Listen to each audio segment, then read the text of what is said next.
여러분, 드디어 결판이 났습니다. 할리우드의 거대한 제국 워너브러더스의 주인을 가리는 무려 150조 원짜리 전쟁이 마침내 막을 내렸거든요. 자, 오늘 이 시간에는 지난 몇 달 동안 할리우드 전체를 들었다 놨다 한 이 드라마틱한 인수전, 그 비하인드 스토리를 속속들이 한번 파헤쳐 보겠습니다. 네, 공식 발표가 나왔습니다. 정말 모두의 예상을 완전히 뒤엎었죠. 가장 유력한 후보로 꼽혔던 바로 그 넷플릭스가 이 인수전에서 전격적으로 손을 떼겠다고 선언했습니다. 바로 이 금액입니다. 경쟁자들을 모두 물리치고 파라마운트가 워너브라더스 디스커버리를 품에 안기기 위해 던진 승부수죠. 무려 1110억 달러. 우리 돈으로 환산하면요. 약 150조 원. 정말 천문학적인 상상하기도 힘든 액수입니다. 자, 그러면 이 복잡한 이야기가 도대체 어떻게 여기까지 오게 된 걸까요? 오늘 저희가 차근차근 짚어드릴게요. 먼저 새로운 강자가 어떻게 등장했는지, 그리고 얼마나 치열한 전쟁이 있었는지, 또 이 빅딜 뒤에 숨어있는 사람들은 누구인지, 마지막으로 아직 끝나지 않은 이야기는 무엇인지 이렇게 네 부분으로 나눠서 살펴보겠습니다. 자, 첫 번째 파트입니다. 할리우드의 새로운 강자. 다들 넷플릭스가 이길 거라고 생각했는데 어떻게 파라마운트가 이 전쟁에서 이길 수 있었을까요? 그 결정적인 순간은 바로 워너브라더스가 공식적으로 파라마운트의 제안이 더 우월하다 이렇게 선언하면서부터 시작됐습니다. 사실상 이걸로 새로운 주인이 정해진 거죠. 그럼 두 번째, 이 인수전쟁이 얼마나 치열했는지 한번 볼까요? 파라마운트의 승리가 그냥 하루아침에 뚝 떨어진 게 아니거든요. 우리 같이 시간을 좀 거슬러 올라가서 몇 달 동안 계속됐던 이 엎치락 뒤치락 경쟁의 타임라인을 한번 따라가 보시죠. 이 타임라인을 보시면 정말 그 치열했던 몇 달이 한눈에 들어오죠. 모든 건 작년 12월 워너가 넷플릭스랑 딜을 하면서 시작됐어요. 근데 파라마운트가 여기서 포기하지 않고 끈질기게 따라붙은 겁니다. 결국 이번 주에 주당 1달러를 더 얹어서 제한가를 확 높였고 이게 결정타가 된 거죠. 그리고 마침내 목요일에 워너가 파라마운트에 손을 들어주고 넷플릭스는 백기를 들었습니다. 아니 그럼 도대체 뭐가 그렇게 달랐길래 파라마운트의 제안이 더 낫다는 평가를 받은 걸까요?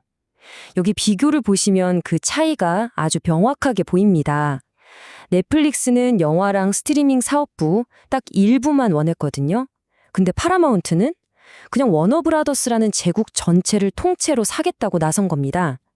이 스케일과 야망에서부터 게임이 달랐던 거죠. 그러면 궁금하죠? 넷플릭스는 왜 여기서 포기했을까요?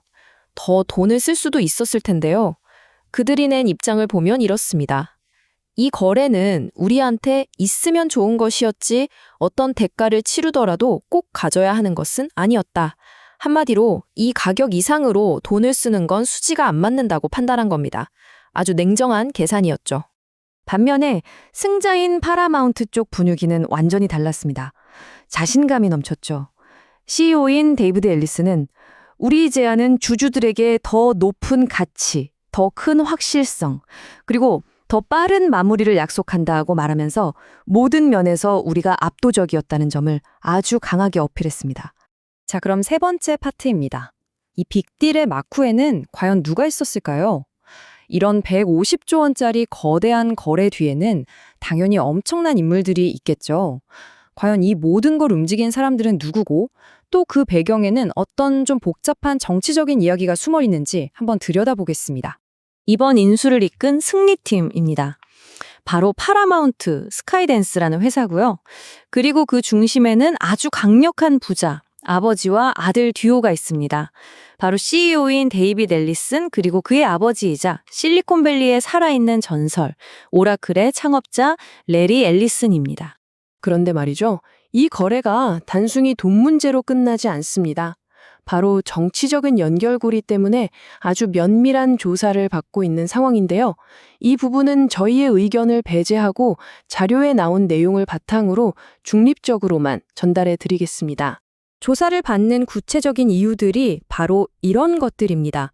우선 아버지인 레리 앨리슨이 공화당의 아주 큰 손 후원자라는 점, 그리고 트럼프 전 대통령이 워너 소유의 뉴스 채널인 CNN을 그동안 굉장히 자주 공격해왔다는 사실, 심지어 트럼프는 CNN을 팔아야 한다고까지 말했었죠. 여기에 트럼프의 사위인 제러드 쿠슈너의 회사가 초기 입찰을 도왔다는 점까지 이런 복잡한 관계들이 얽혀서 규제 당국이 예의주시하고 있는 겁니다. 자, 이제 마지막 네 번째 파트입니다. 아직 쓰이지 않은 마지막 장. 파라마운트가 이겼다고 해서 이 드라마가 여기서 끝나는 게 절대 아닙니다. 어쩌면 이제부터가 진짜 시작일 수도 있어요. 앞으로 넘어야 할 산은 무엇이고 이 거래가 앞으로 어떤 엄청난 파장을 불러올지 한번 살펴보죠. 가장 첫 번째로 넘어야 할 거대한 산, 바로 이 질문입니다. 과연 규제 당국이 이 어마어마한 미디어 공룡의 탄생을 그냥 보고만 있을까요? 승인해 줄까요? 분위기가 결코 만만치 않습니다.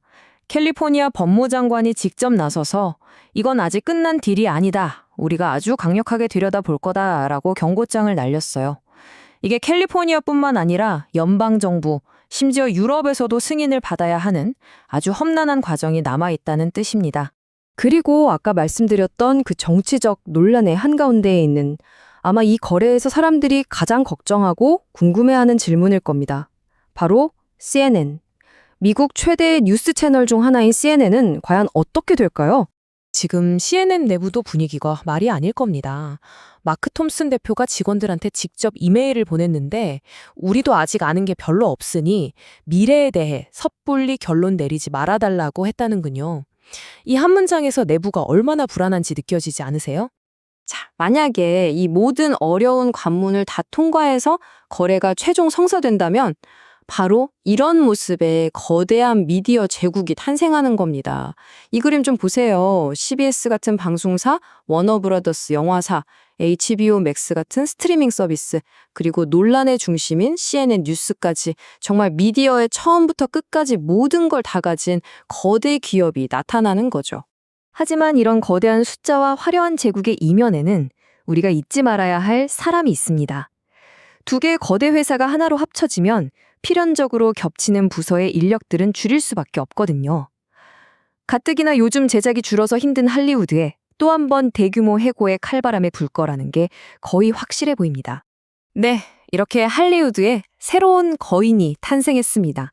하지만 이 거인은 앞으로 우리에게 어떤 이야기를 들려주게 될까요?